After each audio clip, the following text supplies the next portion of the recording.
Welcome to the series presented by Thunder and Light Studios. I'm Ryan Stockert. I'm a documentary filmmaker who's gone around the world capturing stories of God's miraculous work and the supernatural. Now I'm sharing those stories with you, as well as a bunch of stuff I've learned along the way. Now in this episode of the series, I'll tell you about the time I wrote a letter that saved the wrong person. Y'all ready for this?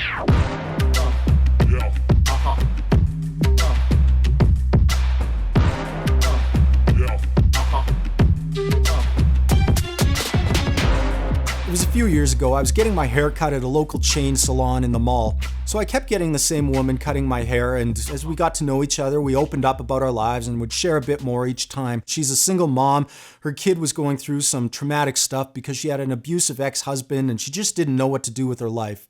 So I counseled her as best I could and offered to pray for her, and it was always tricky because, she's in her place of business, and so she said I could pray for her on my own time at home, and I'd be frustrated because there was always somebody waiting to get their hair cut after me, so I couldn't have a long spiritual discussion with her. It was just a little bit at a time. So I went home one night after a haircut, and I got out my laptop, and I wrote the gospel out to her as clearly as I could, just one page. Talked about how we're all born into sin, and we live in a sinful world, and the only way to overcome the sin and death and Satan was through the blood of Jesus Christ, his death and resurrection on the cross.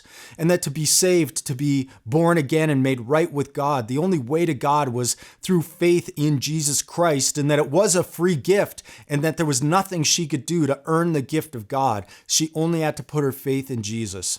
At the bottom, I put my phone number and said, call me anytime if you have any questions. So I went back to the mall that night, handed her the letter, and she was very thankful, gave me a hug, and I went on my way. So a couple weeks later, the phone rings and my wife answers it, and there's a very drunk girl on the other end of the line. And I expected it to be my hairdresser, but it wasn't. What happened was my hairdresser went home, read the letter, set it aside, and then her sister had come over a few days later and had a few too many drinks, found the letter, read it, and was terrified that she didn't have a right relationship with God. So she called my number and talked to my wife for almost an hour, shared her story. At the end, they prayed. She was in tears. She had had an encounter with God right there over the phone. And it's funny because I wrote this letter as a simple act of obedience and expected one result, but God always has bigger plans than we do. And I want to encourage you because in previous videos, I've shared some pretty extreme stuff, and that might not be your thing, and that's okay. You don't have to do street evangelism to be faithful and obedient to the calling of God in your life. But there are people in your social circle or people you encounter semi-regularly that need to hear the gospel and need to hear about faith in Jesus Christ.